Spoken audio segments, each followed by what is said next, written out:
Bienvenidos a Saber Rural. Hoy para nuestro equipo es un programa especial porque llegamos a las 1000 emisiones. Sin embargo, es tan especial como las 999 anteriores porque hoy también estamos decididos a compartir con ustedes toda la información que le permite a las distintas cadenas de valor seguir avanzando y mejorar. Entonces, para comenzar este programa, les proponemos ver cómo se puede mejorar la gestión de la empresa agropecuaria. En las últimas décadas, en un contexto de crisis económica y reestructuración del aparato productivo, se han gestado procesos de cambio y reconfiguración en algunos subsistemas industriales agroalimentarios de la Argentina. Un complejo agroalimentario nacional que en la actualidad se caracteriza por la actividad de pequeñas y medianas empresas que interactúan en las diferentes cadenas de valor. Es un complejo muy amplio, muy rico en algunas cosas y con muchas deficiencias en otras.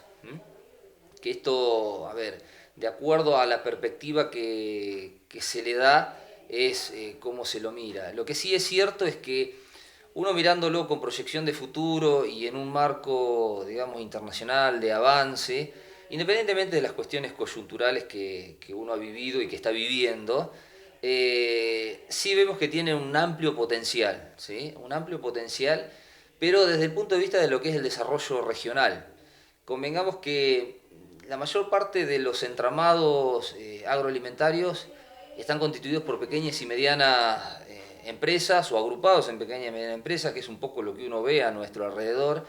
Y cuando uno lo analiza, no lo analiza de manera aislada, sino que lo hace a nivel de cadena.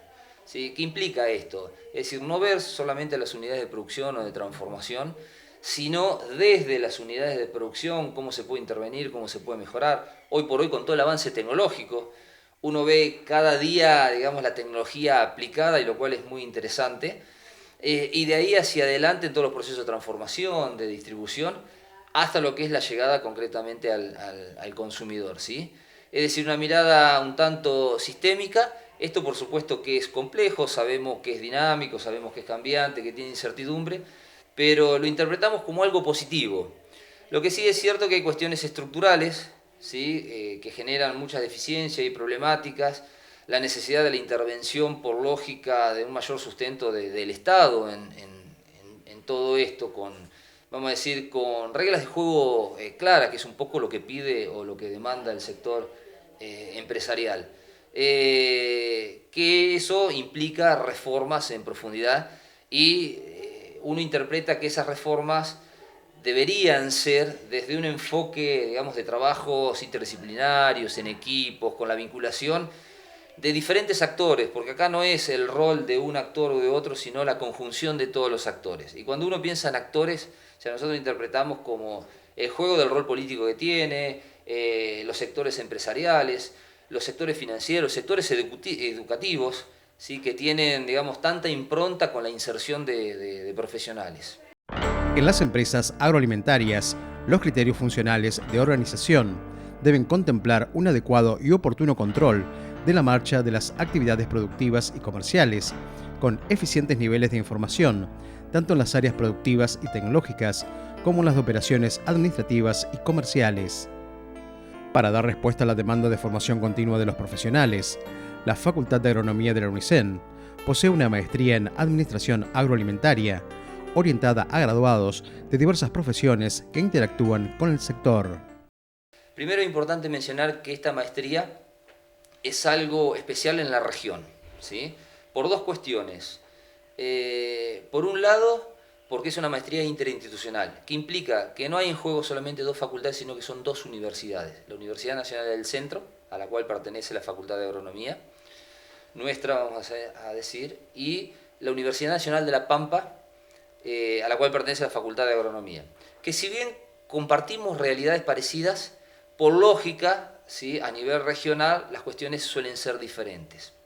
Entonces, en esa interpretación y en la evidencia de agregar valor, ¿sí? A las carreras de grado y a las profesiones o a los profesionales de las diferentes regiones, es que surge la idea de generar este posgrado. Creo que tenemos una ubicación de privilegio en lo que tiene que ver justamente con producción de alimentos, y no es casual que nuestra universidad sea una universidad regional con sedes en Tandil, Olavarría y Azul, con zonas agrícolas, productivas, en todos los aspectos, ¿no? En todo el ámbito agropecuario. Desde esa mirada creo que tenemos una propuesta interesante para compartir, como es la maestría en Administración Agroalimentaria, que hemos encontrado también una universidad hermana en el sentido de historia, de trayectoria, de relación con el medio productivo, con el medio social, como es justamente la Universidad Nacional de La Pampa, y dentro de esta universidad, con la Facultad de Agronomía, donde también tenemos carreras con perfiles bastante semejantes. Eso ha generado que hemos establecido vínculos a través de convenios y se ha logrado plasmar, articular una maestría en Administración agroalimentaria en forma conjunta, que es algo interinstitucional, con la Facultad de Agronomía de la Universidad de La Pampa, cuya primer cohorte se desarrolló en el 2020-2021 y ahora estamos esperando la segunda edición, que va a ser para nosotros la primera edición en nuestra propia sede a partir del 2022. Es una maestría sectorial, porque uno está acostumbrado mayormente a ver MBA, o sea, maestrías en administración de negocios. Bueno, esto es negocios agroalimentarios, algo orientado a lo cual en algún momento, vamos a decir, como país vamos a despegar o como región vamos a hacerlo. Y si no, deberíamos tener la impronta o ser proactivos desde el punto de vista profesional como para generarlos nosotros, ¿sí? Entonces la mirada es que esta formación de posgrado le brindaría o le brinda a los profesionales, pensando en ingenieros agrónomos, licenciados en tecnología de los alimentos, ingenieros en producción, médicos veterinarios, por lógica, todas las licenciaturas en administración y en administración agraria, las licenciaturas en economía, los contadores públicos. Y después aparecen algún otro tipo de profesiones o disciplinas que están indirectamente relacionadas o relacionadas en sí. Por ejemplo, los otros días nos hacen consultas gente que es abogado. Claro, y resulta ser que ¿cuál es la cuestión? Al momento de abordar una problemática, ¿sí?, de algún actor de la cadena, hay cuestiones muy específicas, por supuesto, que no lo están formando. Bueno, la idea es que esta carrera les proporciona todas esas herramientas, todo ese bagaje de conocimientos que las carreras de grado no lo tienen, ¿sí? Y aquellas que las tienen, como las que son orientadas en la administración, lo que les permite es profundizar. Dado que el desarrollo de nuevos modelos de gestión y contractuales requiere la continua actualización, como aporte a los profesionales de diversas disciplinas vinculadas a la gestión agroalimentaria, la maestría está diseñada en módulos bajo modalidades teóricas y prácticas. La maestría es, por lógica, una carrera de posgrado estructurada. Se integra por 4 módulos. El módulo de administración, el cual por lógica es el más fuerte, que está constituido por distintos cursos y seminarios, o sea, que abordan fundamentalmente temas de costos, de gestión financiera, gestión de recursos humanos, tiene un enfoque muy humanístico, ¿sí? ¿Por qué? Porque uno es sabido que al momento de llevar adelante, digamos, actividades, negocios y demás, la interrelación con las personas es fundamental. Gestión estratégica y gestión de la calidad. El segundo bloque, que es el de comercialización, que aborda todo lo que son mercados y por lógica cadenas, así como también todo lo que es gestión logística, algo tan necesario a nivel, digamos, a nivel país y a nivel sectorial, ¿sí? El conocimiento en profundidad de todos los procesos logísticos, o sea, no solamente del transporte o un puerto, sino todo lo que implica, digamos, la logística en sí mismo, ¿sí? Y por lógica también conceptos de lo que es marketing, como la llegada, digamos, en última instancia de la cadena. El tercer módulo, que implica cuestiones de economía, en donde se le da una mirada a todo lo que es el marco económico y político, cómo inciden las políticas y cómo inciden las distintas normas y cómo se puede intervenir como para, digamos, sentar base como para la formulación de distintos procesos normativos y todo lo que es evaluación de proyectos. Y un módulo que implica lo que se llaman seminarios transversales, que estos seminarios transversales le dan de alguna forma, digamos, el enfoque metodológico, porque abordan lo que es investigación en administración, resolución de problemas en sistemas complejos y lo que es información para la toma de decisiones. La gran ventaja que tiene este tipo de maestría es una mirada integral de toda la cadena de producción que va desde el enfoque desde aspectos básicos y primarios hasta lograr la llegada del producto final a la mesa del consumidor. Creo que esa mirada amplia, esa mirada holística, esa mirada lo que posibilita justamente es tratar de identificar donde hay debilidades, donde hay fortalezas, las debilidades para enfrentarlas y las fortalezas para consolidarlas y seguir trabajando sobre la misma. Pero creo que la base es la mirada integral de la cadena productiva. Hay cursos, digamos, optativos que se van generando con cada una de las cortes o se pueden tomar, digamos, por fuera de las maestrías que son acreditables, digamos, en el marco de la formación. Lo que sí es importante que, digamos, cada uno de estos cursos, ¿sí? Dentro de cada uno de los módulos, llámese cursos o seminarios en sí, tienen la mirada no solamente conceptual, sino concretamente aplicada, que eso es lo importante. ¿Por qué? Porque es una maestría con enfoque profesional. ¿Por qué? Porque entendemos que lo que se demanda es profesionalismo, acción. O sea, entendimiento concretamente y acción como para detectar y resolver problemas o para tomar decisiones.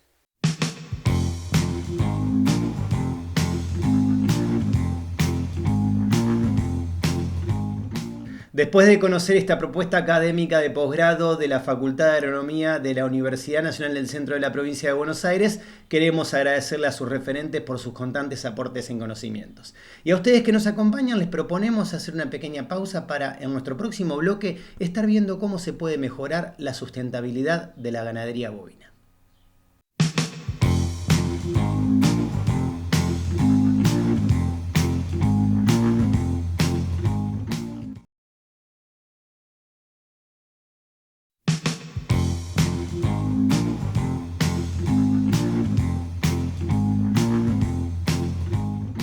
Entre las exigencias a las que se enfrenta la ganadería actual, la sustentabilidad es un aspecto medible. Y a través de un encuentro remoto, diferentes especialistas nos cuentan cómo se está trabajando. El cuidado del medio ambiente, los suelos y el bienestar animal ya forman parte de la agenda de los organismos internacionales que regulan el comercio mundial. La producción ganadera, en toda su cadena, es puesta bajo la lupa con parámetros que todavía deben evaluarse. El comercio mundial está siendo invadido de alguna manera por los temas ambientales. Así como 20 años atrás empezamos a hablar en el comercio mundial de los derechos de propiedad intelectual y se usaban los derechos de propiedad intelectual como parte del argumento de negociación, eventuales trabas o facilitaciones, desde hace una década aproximadamente este tema entró en la agenda de una manera creciente. Va de suyo que los eventos COVID seguramente van a reforzar ese tema a futuro, y ahí la pregunta central, me parece a mí, o el tema central es ¿de qué estamos hablando? Es claro que la intervención en cualquier actividad que realice el ser humano de transformación de productos o insumos afecta a la naturaleza, en el plano industrial, en el plano primario, hasta en el plano de los bitcoins.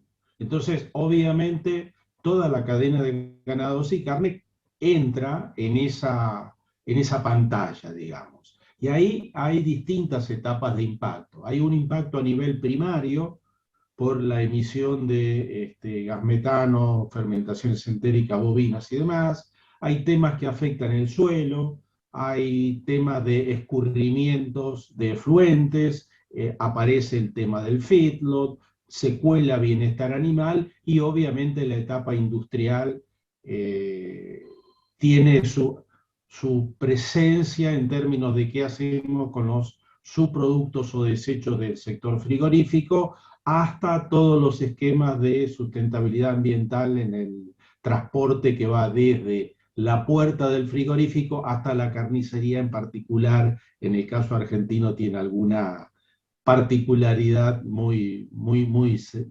abierta, muy directa. Entonces, ese es el problema. Y el problema está en que usted genera esas cargas en un espacio localizado y lo consume en otro espacio localizado. Hay estudios que indican que los vegetales pueden capturar carbono y por eso convocamos a una especialista para que nos explique. ¿Es capaz el sector agropecuario de balancear carbono, Ernesto? Hay un balance de carbono en los sistemas de producción. Por un lado está lo que se emite, lo que emiten los animales, en este caso los bovinos de carne, en el caso que más interesa el IPCBA. Y por otro lado hay un proceso de captura de carbono que generalmente se da a través de vegetación, de vegetaciones como los bosques, los arbustales, los pastizales, las pasturas, todo lo que es tierras de pastoreo. Entonces, esencialmente, lo que se está buscando actualmente es medir cuánto emiten los animales. Los animales emiten por 3 vías, a través de las emisiones entéricas, metano y metano y óxido nitroso, por un lado, y por otro lado tenemos la capacidad de las pasturas o de las tierras de pastoreo donde está integrado el rumiante para capturar carbono. Entonces hay un doble flujo. Por un lado están las emisiones que producen los rumiantes, pero también puede haber emisiones por una tercera vía, por ejemplo, cuando se deforesta, cuando se quema la vegetación, ya sea espontáneamente o como pauta de manejo. Hay distintas fuentes de emisión y distintos sumideros de captura. Entonces, Ernesto, ¿las emisiones son un factor negativo para la ganadería? Las emisiones naturalmente juegan en contra de la ganadería, en el sentido de que hoy se ve a la actividad ganadera o se la intenta penalizar en función de las emisiones que producen, particularmente el ganado bovino. Pero por otro lado tenemos sumideros de carbono que generan y llegan a balancear esas emisiones, y estos sumideros son básicamente el producto de la fotosíntesis. Lo que ocurre es que creo que sabemos más de la forma en que se captura carbono en la biomasa aérea y en la biomasa subterránea, de la forma en que se captura carbono diríamos en el suelo, como carbono orgánico del suelo. ¿Por qué? Y bueno, básicamente porque en el país no se han realizado una cantidad significativa de mediciones que permitan valorar este tipo de insumo de carbono al sistema de producción en forma confiable. Entonces estamos trabajando hoy con aspectos, digamos, hipotéticos de esta situación, con algunas pocas mediciones que existen, y si no, a través de modelos que intentan representar la realidad matemáticamente. Los europeos han diseñado, digamos, sistemas de producción y métodos para evaluarlos, que de alguna manera los han universalizado, y a veces no se evalúan nuestros sistemas de producción con las metodologías y los enfoques que ellos utilizan. Y en general, la forma en cómo nos miden estos enfoques y estos métodos que aplican los europeos ignoran esa fase, esa característica que tienen nuestros sistemas de producción. Enfocados en la producción cárnica y en la huella de carbono en la misma, Javier ha estado realizando una profunda investigación junto a otros científicos, y es por eso que queremos que nos cuentes qué contempla este concepto de huella hídrica. Cuando uno hace un análisis o cuando uno calcula la huella hídrica o la huella de agua, lo que uno está calculando es todo el consumo del agua desde la producción primaria, incluye hasta la producción industrial. También en algunos casos, algunos análisis de ciclo de vida tienen un alcance de análisis hasta el consumidor final, es decir, hasta cuánto consume o cuánto consumiría de agua o de gases de efecto, o la emisión de gases de efecto invernadero hasta el consumidor final. En este caso nos abocamos a un alcance hasta la puerta de expedición del frigorífico. Fundamentalmente porque la distribución cambia las distancias y eso impacta directamente en el análisis de impacto ambiental de cualquier factor. Ernesto, ¿la huella hídrica es otro de los factores a tener en cuenta para medir el impacto de la producción agropecuaria sobre el ambiente? Bueno, yo he hablado únicamente de lo que es el balance de carbono, pero también una forma de evaluar a nuestros productos, por ejemplo la carne o puede ser otros productos como la soja, el maíz, el trigo, se pueden evaluar también en base a la huella de carbono, que es un método distinto, completamente distinto de evaluar, que ya no miden en función del sistema de producción, sino de la tonelada de producto que se produce. Así de esa manera, por ejemplo, una tonelada de carne que llega a digamos, a una góndola europea, se le hace un cálculo de la cantidad de carbono que ha emitido en cada uno de los eslabones que integran esa cadena de producción. En relación a esto de el producir de manera amigable con el medio ambiente, ¿hay acuerdos? ¿En qué marco se dan? Hay un primer plano que es un plano supranacional donde los países adhieren a ciertas metas globales en organismos multinacionales, básicamente Naciones Unidas, la COP, etcétera, etcétera.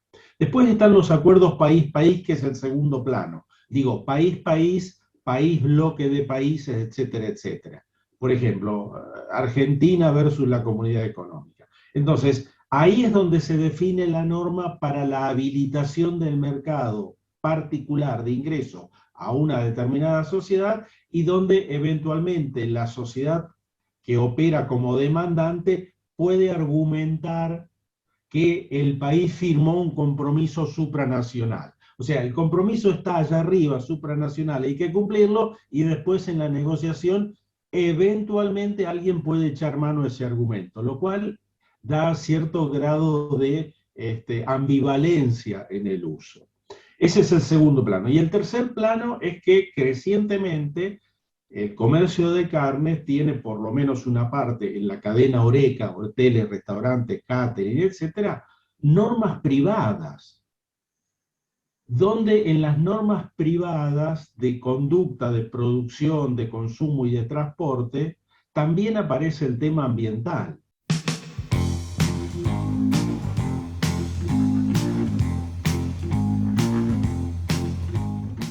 Los invitamos ahora a hacer una pequeña pausa. No se vayan, que enseguida volvemos con mucho más Saber Rural.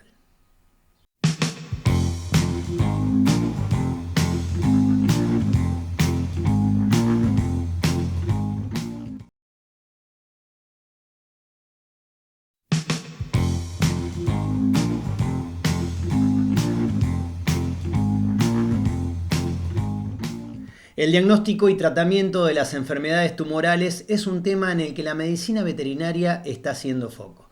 Y en este segmento de Saber Rural les contamos de qué manera. En la medicina veterinaria hay razas caninas que están predispuestas a desarrollar tumores, y entre ellos los de mamas. En el caso de los gatos, es más extraño de ver estos problemas, pero puede ocurrir. Un tumor es cualquier masa o bulto que se deba a un aumento en el número de células que lo componen, independientemente de que sean de carácter benigno o maligno.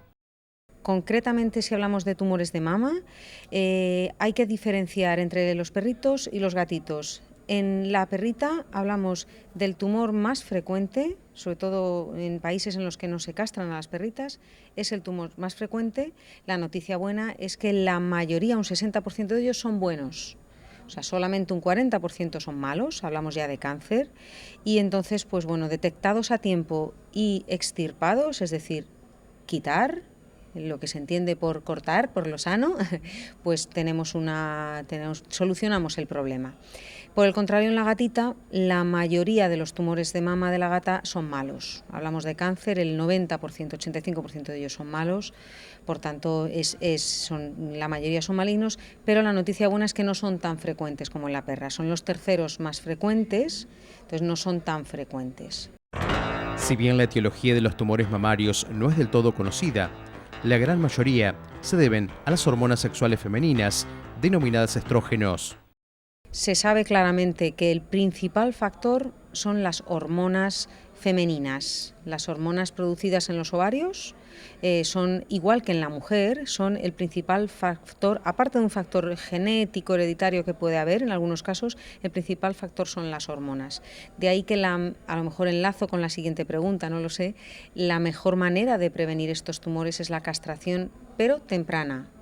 Antes de los 2 años de vida, previene la aparición de estos tumores en la vida adulta en un porcentaje muy alto. Los avances científicos en la medicina veterinaria han permitido desarrollar medidas para prevenir los tumores de mamas, disminuir la probabilidad de que ocurran con más frecuencia o ser detectados a tiempo.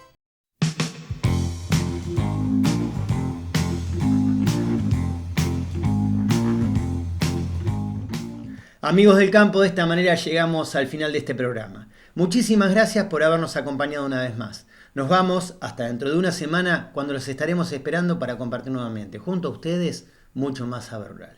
Hasta entonces.